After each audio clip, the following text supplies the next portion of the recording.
Le masque, c'est le cache-sexe du rire. Richard Ruben, un vrai plaisir de se retrouver. Je t'avais laissé dans une méforme totale, mais il n'y avait pas que toi qui étais en méforme, puisque le Covid avait cloué tous les artistes chez eux à la maison. Le choc a été aussi violent de retrouver ces milliers de personnes qui t'aiment. Ah ben moi je suis en tournée depuis. Le problème c'est qu'on nous relâchait de temps en temps. On disait il y a une petite embellie, on rouvre les salles. Mais on rouvrait pas les sourires parce que j'étais masqué. C'est terrible pour un artiste de jouer devant des gens qui rient mais masqués. Oui. C'est surréaliste. Ah oui, c'est vrai ça. C'est le cache-sexe du rire. Ah ça c'était le masque. Absolument. Et toi tu n'étais pas masqué quand même. Ah non quand même. Compliqué hein. Compliqué. Oui. Dis-moi alors le spectacle, pour ceux qui ne savent rien de toi. Clairement, je veux dire, on t'a connu imitateur, on t'a connu humoriste, on sait que tu adores chanter, alors tu as réussi finalement... À réunir tout. C'est la synthèse de ma carrière, c'est-à-dire que les 30 premières années, je me suis entraîné, et ça y est, j'ai mon premier spectacle, qui en fait est mon 11e. Non mais il faut toujours considérer que c'est le premier, je veux dire, j'ai eu des grandes joies dans ce métier, mais... Restons réalistes et humbles, de se dire qu'il faut toujours... Moi, il y a des jeunes de 18 ans qui me découvrent parfois. J'ai joué pour des jeunes à Louvain-la-Neuve il y a quelques semaines. Ils me découvraient, c'était formidable. Et ils disaient « Ah, mais mes parents m'ont parlé de vous. » Ah ouais, je trouve ça chouette. C'est ça. Mais tant que c'est pas la grand-mère, ça va. Ça va. Mais en même temps, c'est vrai. Comment est-ce qu'on synthétise à un moment donné 30 ans de carrière ? Parce que c'est pas par hasard qu'on fait à la fin une synthèse. Tu peux synthétiser aussi. C'est un tout nouveau spectacle où il n'y a pas un mot de ce que j'ai fait avant. Donc c'est une synthèse artistique que j'essaie de lever par le haut. Non, je pense que ce spectacle a quelque chose d'original, c'est que c'est la première fois où on voit quelqu'un qui fait aussi bien des performances vocales comme une Véronique Dicker et qui a un propos et une histoire comme l'aurait, je ne sais pas moi, Arnaud de Samer ou Michel Bougenat, pour prendre deux générations différentes.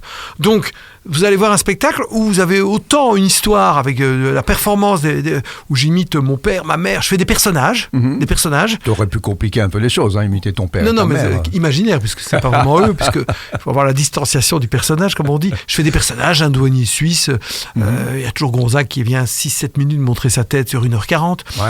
Et puis tout d'un coup, ils vont en Suisse, et là, c'est un aller-retour entre mon passé et la vie d'aujourd'hui. Donc, lors de mes 10 ans, on va en Suisse et on tombe sur Amy Winehouse, aujourd'hui en cure de désintox, qui elle-même rencontre David Bowie. Et j'imite tous ces gens. Et les gens, ils sont pris et c'est un peu comme un film, c'est-à-dire ce sont des séquences. C'est comme des séquences qui sont liées, mais on dirait qu'il y a un regard du public comme si c'était des séquences cinéma, des scènes. Et tu n'as pas osé faire ça avant, ou tu ne te sentais pas prêt à faire le mix de toutes ces techniques quelque part ? Parce que bon, fondamentalement... Technique de jeu, technique de chant, voilà, technique... C'est ça. C'est-à-dire qu'en fait, un jour, je jouais dans un petit théâtre à Paris en fin 2016. Il y avait Jean-Philippe Janssen qui, 15 jours avant, ne faisait personne. Et tout d'un coup, il passe aux grosses têtes, il remplit. Et on me dit, Laurent Ruquier vient le voir. Directeur du théâtre, je peux te le présenter ? Je dis, mais je le connais. Les directeurs de théâtre n'écoutent souvent pas les artistes à Paris. Puis Laurent Ruquier arrive. Ah, Richard ! Et commence et me parle. Et il me dit, tu n'imites plus ? Je dis, un petit peu dans le spectacle, mais c'est plus le... Oh, mais c'est con, tu devrais t'y remettre. Tu trouves ? Ah oui, t'as une voix. Il se souvenait parce qu'il m'a fait 2 interviews en 30 ans.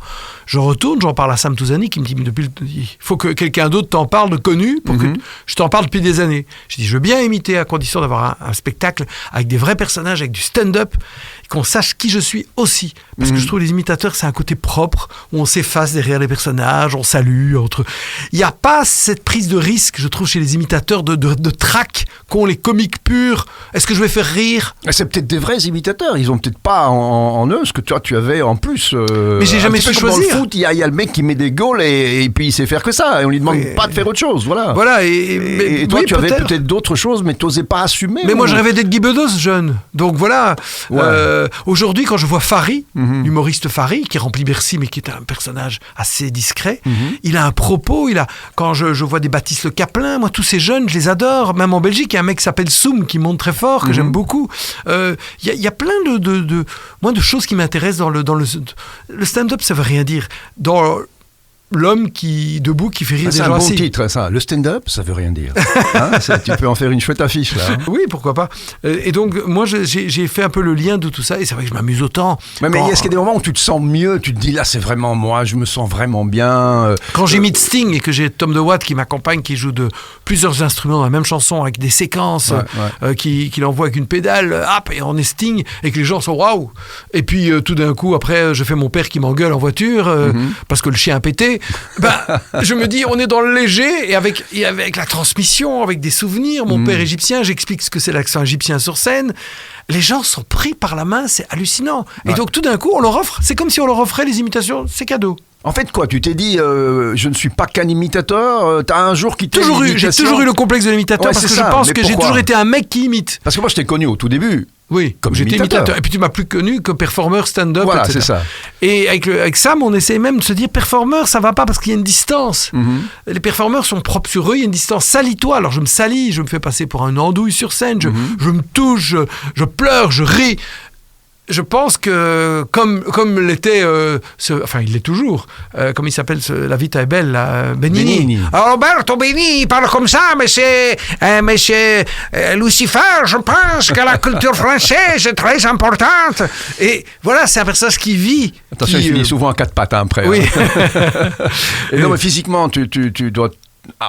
quelque part t'entraîner différemment pour un show comme ça Non, j'ai une bonne hygiène de vie. Ça m'arrive comme tout le monde de faire une soirée bien arrosée où j'ai bu de temps en temps. Ça m'arrive de boire 5 verres de vin sur la soirée. Ça nécessite vraiment un entraînement particulier. Moi, c'est le jogging. Courir. Jogging et nager. Donc quelque part, si tu cours pas, si tu nages pas, t'as pas la capacité pulmonaire, physique de tenir un show comme ça. C'est psychologique, c'est-à-dire quand je cours, quand je nage, je vais me retrouver. Ouais. C'est un peu ma cocaïne. Je vis des paradis artificiels pendant 1 heure, qui est l'endorphine ou la dopamine. C'est quel moment le moment le plus difficile de ton spectacle? Un peu comme dans un marathon, on dit que vers 34-35 km, on a envie d'abandonner. Est-ce qu'il y a un moment donné dans ton spectacle? Dans la préparation ou dans le spectacle? Dans le spectacle où tu sens que tu as un coup de mou. Jamais. Jamais, non? Non, le plus dur, c'est juste avant. Souvent. Et alors, c'est bizarre, il y a des endroits où je n'ai aucune pression. Par exemple, quand je joue en France, c'est l'inverse de ce que j'avais dans le temps. Quand je joue en France, je m'en fous totalement. Et il paraît que je suis un autre homme. Ah, t'as peut-être compris les Français finalement. Oui, puis c'est un spectacle que j'avais rodé en France avant de jouer en Belgique. Tout le monde me dit mais comment vous le faites pour le jouer en France? Je dis mais à Toulouse ils croient que je suis Toulouse, à Wavre ils croient que je suis de Wavre, à Aix-en-Provence ils pensent que je suis de Aix et à Bruxelles ils pensent que je suis de Bruxelles. Ah, puis t'es égyptien, tout le monde le sait. Voilà, c'est ce que m'avait dit Pascal Légitimus. Il m'avait dit en fait tu es métissé mais ça ne se voit pas. Et c'est devenu je suis belge mais ça ne se voit pas, qui est un de mes spectacles qui a le mieux marché, de ceux qui a le mieux fonctionné. Ouais, mais moi j'ai vu pas mal de tes spectacles et en effet chaque fois j'ai été touché. L'important c'est de passer des émotions. Voilà, tu as tout. Tu viens, je crois que je peux y aller. Tu as tout dit. Mais dis-moi, tu aimes mieux donner une émotion avec ta voix quand tu chantes. Qu'est-ce qui te fait toi le plus plaisir? Parce que ok, tu vas donner des émotions, mais qu'est-ce qui te ravit toi? L'autre jour j'ai fait le fameux medley dans la cure de désintox où j'ai fait Amy Winehouse qui rencontre David Bowie.